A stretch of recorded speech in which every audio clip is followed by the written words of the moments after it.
15 अगस्त 1947 को देश आजाद हो गया, लेकिन देशवासियों को अब भी आर्थिक आजादी का इंतजार है। इतने सालों के बाद भी वित्तीय साक्षरता यानी कि फाइनेंशियल लिटरेसी का अभाव है देश में। जो लोग कम पढ़े लिखे हैं वो या तो जमीन जायदाद में या फिर सोने में पैसा लगाते हैं या फिर अपने पैसे को अपने ही पास रखते हैं। वो बैंकिंग करना नहीं जानते हैं और पैसे से पैसा बनाना नहीं जानते। और जो पढ़े लिखे हैं उन्हें ये नहीं पता कि सही तरीके से पैसा कैसे निवेश किया जाए और पैसे की कैसे देखभाल की जाए। साथ ही वो ऐसी स्कीम्स में पैसा लगाते हैं जहां पर उन्हें रिटर्न्स के लालच दिए जाते हैं और वो अल्टीमेटली पैसा उनका नुकसान में बदल जाता है। तो बड़ा सवाल ये कि देश में फाइनेंशियल लिटरेसी किस तरह से लाई जाए। सेबी, सरकार और आरबीआई तीनों इस पूरी कोशिश में लगे हैं कि देश की आजादी के इतने सालों बाद देश में फाइनेंशियल लिटरेसी और वित्तीय साक्षरता और साथ ही फाइनेंशियल इंक्लूजन को आगे बढ़ाया जाए। और फाइनेंशियल इंक्लूजन या फाइनेंशियल लिटरेसी को लगातार आगे बढ़ाया है सीएनबीसी आवाज ने पिछले 11 सालों से। और हम लगातार नए नए लोगों को फाइनेंशियल वर्ल्ड में नए प्रोडक्ट्स के बारे में पूरी जानकारी देते रहे हैं। तो इस मुहिम के तहत हम इस स्वतंत्रता दिवस को फाइनेंशियल फ्रीडम डे के तौर पे मना रहे हैं और यहां से लेकर अगले स्वतंत्रता दिवस तक देश के कोने कोने में हर वर्ग के बीच, हर तबके के बीच जाकर हर तरह के फाइनेंशियल प्रोडक्ट्स की पूरी जानकारी देंगे ताकि आप अपनी फाइनेंशियल प्लानिंग पूरी कर सकें और वक्त रहते फाइनेंशियली फ्री हो सकें। आपको कम से कम पैसों की चिंता ना करनी पड़े, बचत की चिंता ना करनी पड़े। इन सारे सवालों के जवाब हमारी इस पूरी की पूरी मुहिम में हम आपको लगातार देते रहेंगे। और आइए देखते हैं कि इस फाइनेंशियल प्लानिंग की जरूरत दरअसल हर किसी को किस वजह से है।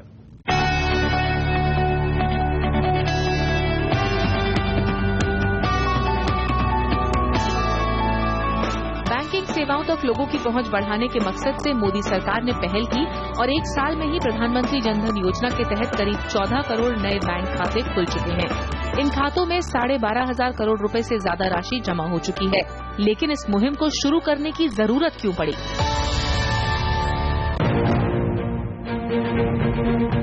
2011 की जनगणना के मुताबिक देश में 24 करोड़ 67 लाख परिवारों में से केवल 14 करोड़ 78 लाख लोग ही बैंकिंग सेवाओं से जुड़ पाए थे, जबकि गांव में 16 करोड़ परिवारों में से केवल 9 करोड़ 14 लाख के पास बैंक खाता था। 2012 में वर्ल्ड बैंक की एक स्टडी के मुताबिक केवल 35% के पास ही बैंक खाते थे और इनमें से केवल 8% लोगों ने ही बैंक के पास से कर्ज लिया। भारत में बैंकिंग और दूसरी फाइनेंशियल सेवाओं की पहुंच आखिर इतनी कम क्यों है? इसका जवाब 2013 में की गई इस स्टडी में मिल सकता है। 2013 में की गई इस स्टडी के मुताबिक फाइनेंशियल लिटरेसी यानी बैंकिंग, बचत और निवेश की जानकारी के मामले में भारत एशिया पैसिफिक इलाके के 16 देशों में आखिरी पायदान पर है। स्टडी 18 से 64 साल की उम्र के लोगों के बीच की गई थी, यानी फाइनेंशियल लिटरेसी की कमी बैंकिंग सेवाओं के विस्तार की राह में एक बड़ा रोड़ा है। जब बुनियादी बैंकिंग सेवाओं को लेकर जानकारी का इतना अभाव हो तो म्यूचुअल फंड्स जैसे बचत और निवेश की योजनाओं की जानकारी को लेकर अंदाजा लगाया जा सकता है।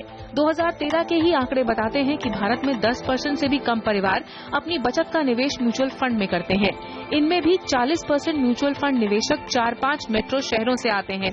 देश में म्यूचुअल फंड इंडस्ट्री की ग्रोथ भी दुनिया की दूसरी उभरती अर्थव्यवस्थाओं के मुकाबले काफी कम है। मसलन भारत में म्यूचुअल फंड इंडस्ट्री की ग्रोथ 15% सालाना से कम है, जबकि ब्राजील में ये 40% और साउथ अफ्रीका में 33% सालाना है।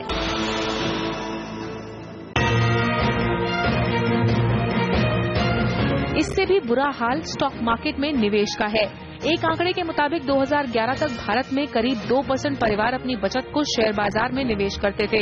इनमें 80% निवेशक देश के 10 बड़े शहरों में से हैं। पिछले 4 साल में भी स्थिति में खास सुधार नहीं आया है। ये आंकड़ा बताता है कि म्यूचुअल फंड और इक्विटी मार्केट को लेकर छोटे शहरों और गांवों में जानकारी का अभाव है।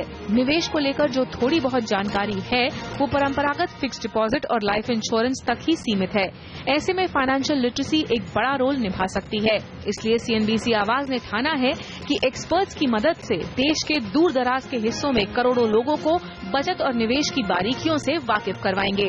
और हमारी इस चर्चा में हमारे साथ अर्णव पंड्या भी जुड़ रहे हैं जो सीएनबीसी आवाज के सारे दर्शक इनसे अच्छी तरह परिचित हैं। अर्णव, अगर आप देखें तो अभी अच्छे खासे पढ़े लिखे लोगों के बीच जब चर्चा होती है किसी नई फंड स्कीम को लेकर लोग बहुत एक्साइटेड नहीं होते, लेकिन एक कोई टैक्स बॉन्ड साल में एक बार आ जाए तो हमें और अनिल जी को भी कम से कम 10 फोन आते हैं कि क्या है, कब मिलेगा, कैसे मिलेगा।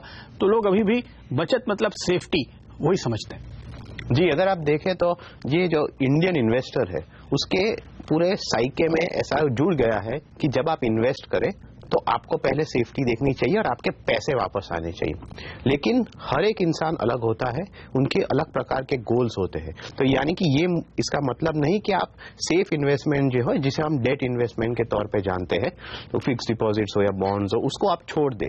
लेकिन उसके साथ एक एक्स्ट्रा मिक्सचर रखें अपने पोर्टफोलियो में, जिससे वो एग्जैक्टली आपके जो गोल्स है उसके साथ मैच हो, ताकि आप नॉट ओनली अपने गोल्स अचीव कर सके, पर जो रेट ऑफ रिटर्न है वो भी अपना थोड़ा बढ़ा सके।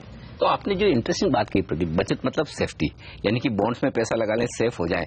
एक और बात जो खास तौर से पढ़े लिखे लोगों में काफी ज्यादा है, वो ये कि फाइनेंशियल प्लानिंग मतलब tax planning. Tax free bonds आए या मुझे इनकम टैक्स से जिस किसी में छूट मिलती हो, चाहे फिर वो प्रोविडेंट फंड का इन्वेस्टमेंट हो, इंश्योरेंस की प्रीमियम हो या फिर इस तरह के बॉन्ड्स हो, वहां पैसा लगाए और मेरा काम हो गया। मतलब उसके बियॉन्ड सोचने की आदत ही नहीं है लोगों में। तो ये जो दो बड़ी मिथ है, एक जिसकी बात अर्नब कर रहे थे, और दूसरा ये कि टैक्स प्लानिंग को हम मान लेते हैं हमारा सब कुछ काम हो गया, और वो साल के अंत में मार्च आया, 5, 7, 10 दिन कर लिया, किसी को पूछ लिया ऑफिस में इधर उधर और कर लिया, एक आध लाख 1.5 लाख रुपए का इन्वेस्टमेंट कर लिया, बात खत्म। तो लेकिन ये मिथ किस तरह टूटेगा? क्या हम ये कह सकते हैं दर्शकों को कि अगर आप 20-25 साल तक कमाएंगे और अच्छी फाइनेंशियल प्लानिंग करेंगे, हमारे साथ कदम से कदम मिलाकर चलेंगे, तो आपके पास एक आपकी इनकम स्ट्रीम होगी 25 साल के बाद, जो आपकी तनख्वाह होगी, आपकी बिजनेस इनकम होगी, और एक आपको आपकी वेल्थ कमा कर देगी, उससे आप पैसे कमा रहे होंगे, एक आपकी एक्स्ट्रा इनकम स्कीम, एक इनकम स्ट्रीम बनेगी। मैं तो अब भी ये मानता हूं कि अगर आपने 20 या 25 साल काम कर लिया, चाहे आप कारोबार करें, चाहे आप सैलरी लेकर अपना गुजारा चलाएं, 20-25 साल काम करने के बाद आपकी जो सेविंग है, आपने जो कुछ पैसा बचाया है, वो आपकी सैलरी से या फिर आपके बिजनेस से ज्यादा कमाकर आपको देना चाहिए। तब तो आपने अपनी जिंदगी को फाइनेंशियली सही तरीके से जिया है।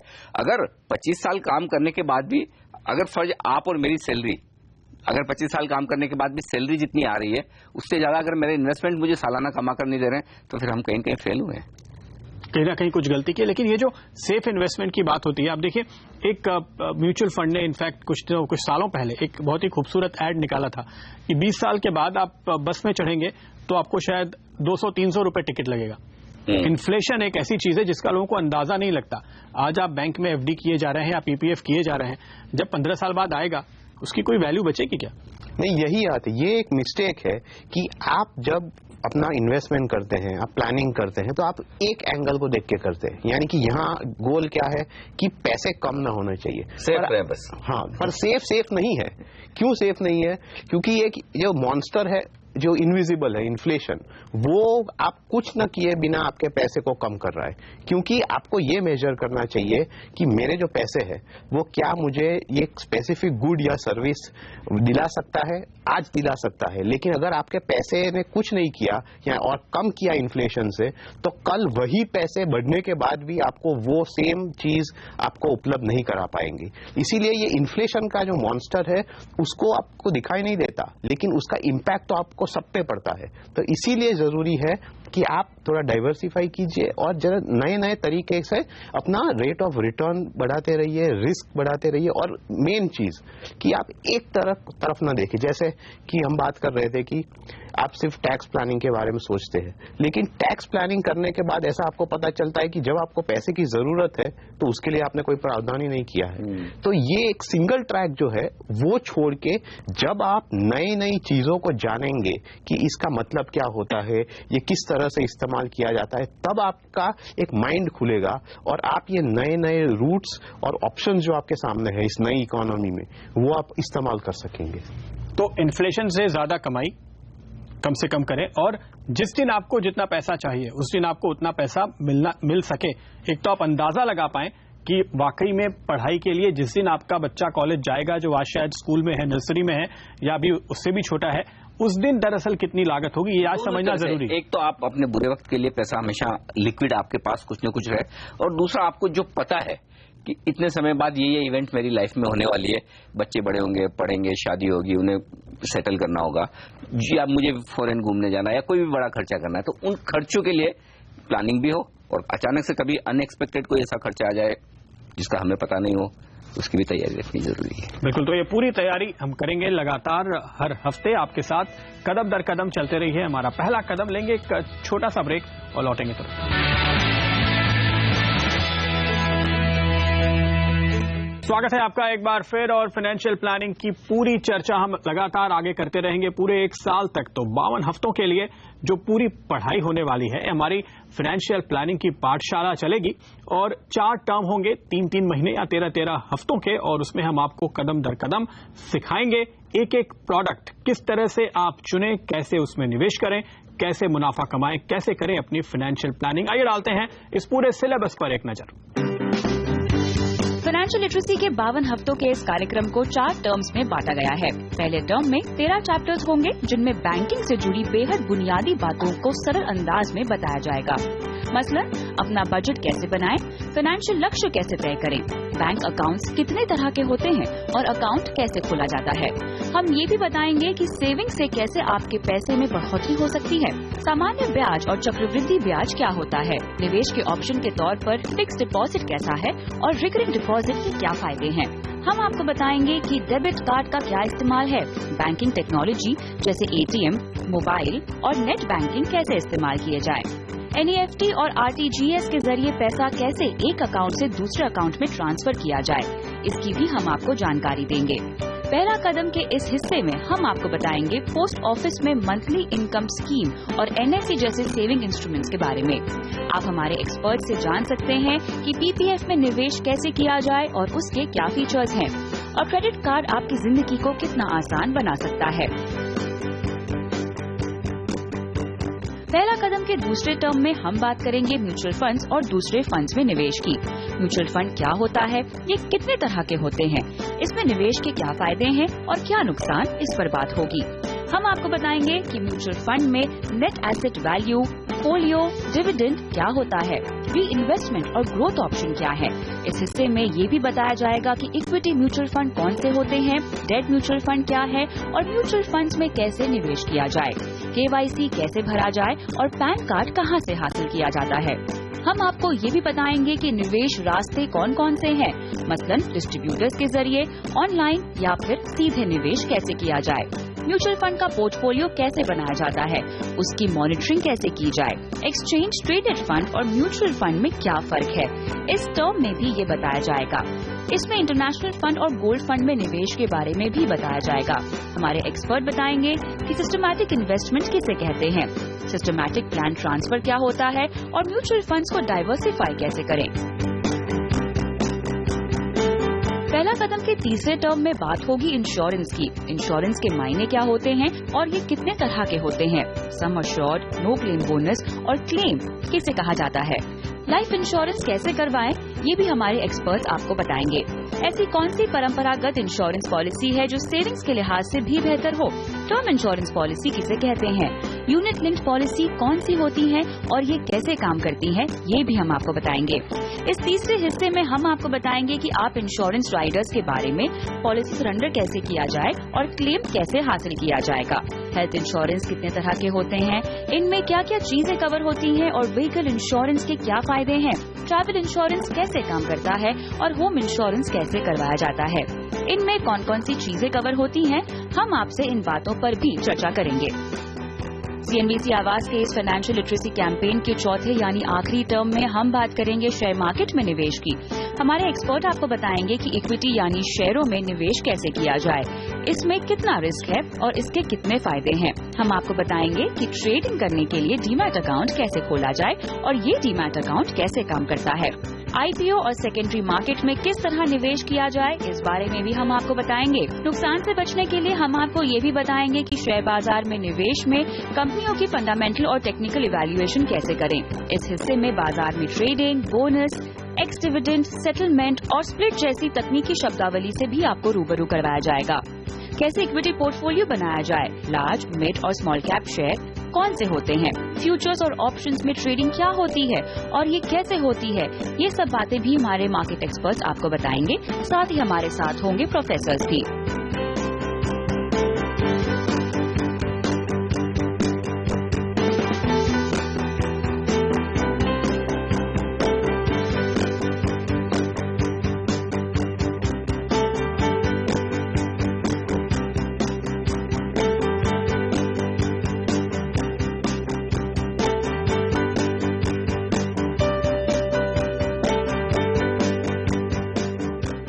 तो हम देख रहे हैं कि धीरे धीरे नए प्रोडक्ट्स का इस्तेमाल बढ़ता जा रहा है, लेकिन एक बड़ा इंटरेस्टिंग आंकड़ा आप देखिए, आज भी हम देखते हैं बहुत अच्छे खासे पढ़े लिखे लोग भी अगर एक चेक भरनी पड़ जाए ना तो घबराने लगते हैं। एक आदमी ढूंढते हैं जो उन्हें बता पाए कैसे चेक भरें। और वहीं हालात दूसरी तरफ देखिए, आज की जो स्थिति है, मोबाइल वॉलेट के जो आंकड़े हैं वो बैंक अकाउंट से कम्पीट कर रहे हैं। तो कुछ लोग ऐसे हैं जो बिल्कुल आखिरी कदम तक पहुंच चुके हैं, नई न्यू एज टेक्नोलॉजी के साथ चल रहे हैं, और बहुत सारे लोग ऐसे ज्यादातर लोग ऐसे जिन्हें पहला कदम भी उठाना बाकी है। बिल्कुल। और ये भी देखना जरूरी है, चेक तो एक बात है, लेकिन अगर बैंक का पेन स्लिप भरना हो जहां आपको एक चेक डिपॉजिट करना है तो वो तो उसमें से बहुत उनको चिंता हो जाती है, क्योंकि वहां पर इतने एडिशनल डिटेल्स रखने पड़ते हैं। लेकिन ये देखिए, आप जो बात कर रहे हो कि मोबाइल वॉलेट, उसका मेन कारण ये है कि इतना इस्तेमाल क्यों होता है, क्योंकि ईज ऑफ ऑपरेशन।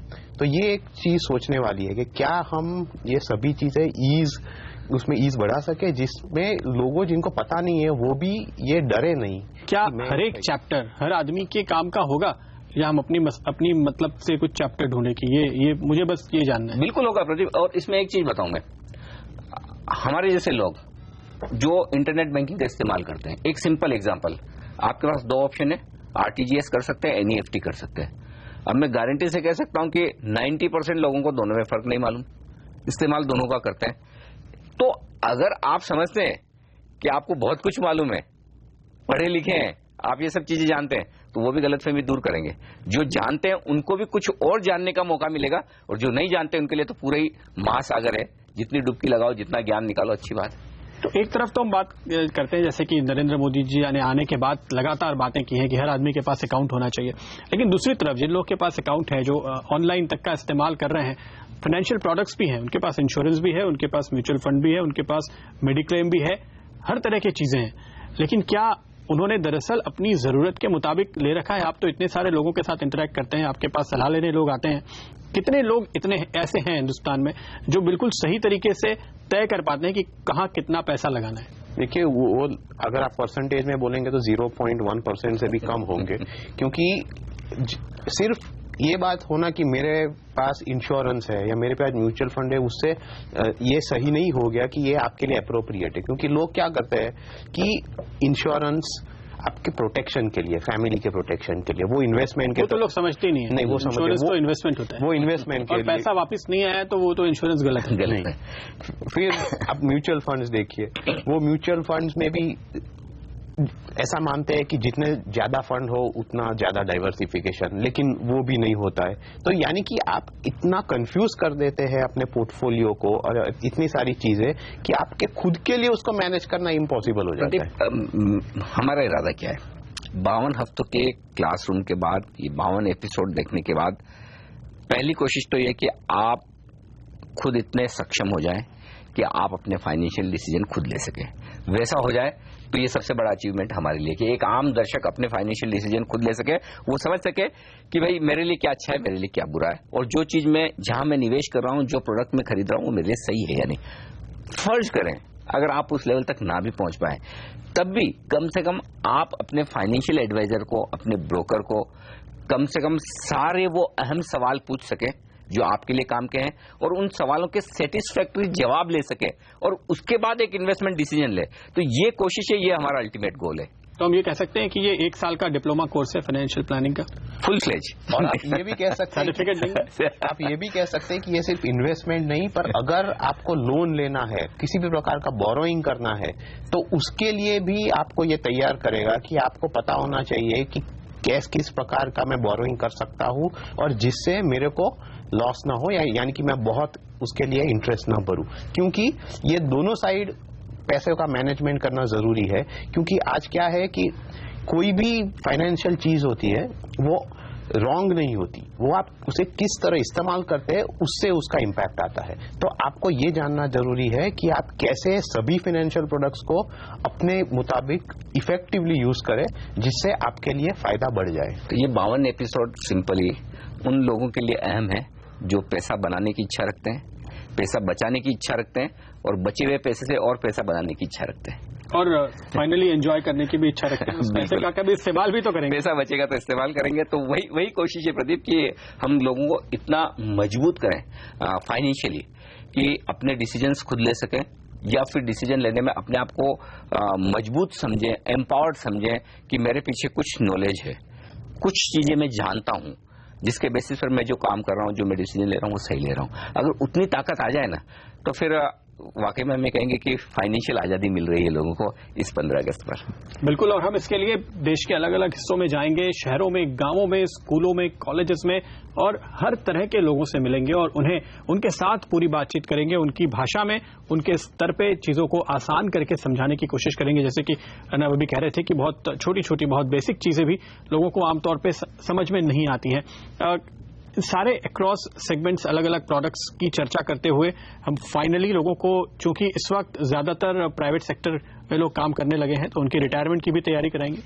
जी जरूर, क्योंकि देखिए इसमें क्या है कि आपको जब आप कमा रहे हो तो तब भी एंजॉय करने के लिए फंड्स की जरूरत है, और रिटायर होने के बाद भी आपको ज्यादा फंड्स की जरूरत है। आजकल सबसे बड़ी बात यह भी है कि चूंकि लाइफ एक्सपेक्टेंसी काफी हो गई है, तो आप जितने साल कमाते हैं करीब करीब उतना ही बाद में पेंशन पे गुजारा होता है। हाँ, इसीलिए कि आपको सोचना चाहिए अभी से।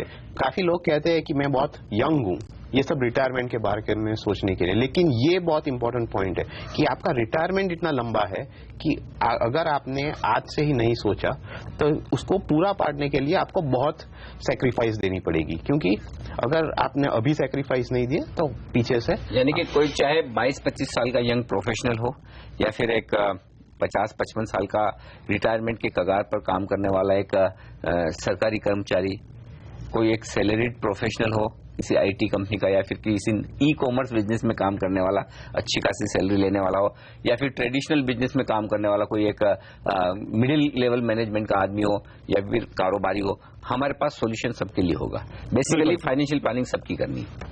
और हम आपको आगे ये भी बताएंगे आने वाले एपिसोड्स में कि अगर आप सिर्फ साल भर देर से शुरुआत करते हैं तो 30 साल के बाद आपके स्टैंडर्ड ऑफ लिविंग में बड़ा फर्क पड़ सकता है। इसलिए जल्द से जल्द ये कदम उठाएं।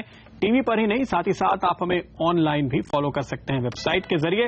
और अपना सवाल पूछना हरगिज मत भूलिए, हमारा नंबर और ईमेल आईडी जरूर नोट कीजिएगा।